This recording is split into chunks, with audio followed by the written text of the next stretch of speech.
মধ্যপ্রাচ্যে চলমান ইরান যুদ্ধের প্রভাব ছড়িয়ে পড়েছে বিশ্বজুড়ে। আন্তর্জাতিক সহায়তা সংস্থাগুলো সতর্ক করে বলছে, এই সংঘাতের কারণে লাখো মানুষ মারাত্মক খাদ্য ও ওষুধ সংকটে পড়তে পারে।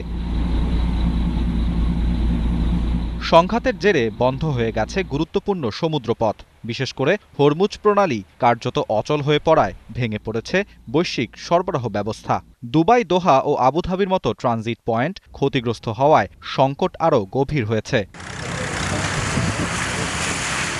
বিশ্ব খাদ্য কর্মসূচি জানিয়েছে, তাদের হাজার হাজার মেট্রিক টন খাদ্য পথে আটকে আছে। ইন্টারন্যাশনাল রেস্কিউ কমিটি বলছে, সুদানের জন্য $1,30,000 ওষুধ দুবাইয়ে আটকে রয়েছে। আর সোমালিয়ায় অপুষ্টিতে ভোগা শিশুদের জন্য পাঠানো খাদ্য আটকে আছে ভারতে।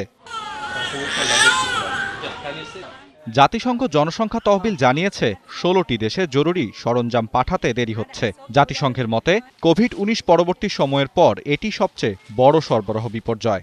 একই সাথে পরিবহন ব্যয় বেড়েছে প্রায় 20%। এদিকে যুদ্ধ নতুন মানবিক সংকটও তৈরি করেছে। ইরান ও লেবাননে পরিস্থিতি ক্রমেই অবনতির দিকে। লেবাননে অন্তত 10 লাখ মানুষ এরই মধ্যে বাস্তুচ্যুত হয়েছে। সংকট মোকাবেলায় সহায়তা সংস্থাগুলো এখন বিকল্প পথ ব্যবহার করতে বাধ্য হচ্ছে। হরমুজ প্রণালী ও সুয়েজ খাল এড়িয়ে আফ্রিকা ঘুরে জাহাজ পাঠাতে হচ্ছে। এতে সময় বাড়ছে কয়েক সপ্তাহ।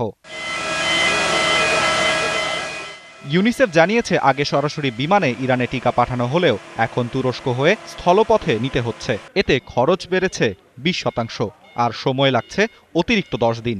বিশ্লেষকদের আশঙ্কা, সহিংসতা অব্যাহত থাকলে এই মানবিক সংকট আরও ভয়াবহ রূপ নিতে পারে।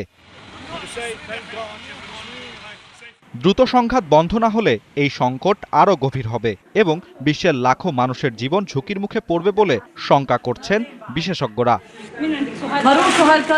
আরাফাত ইসলাম, ৭১।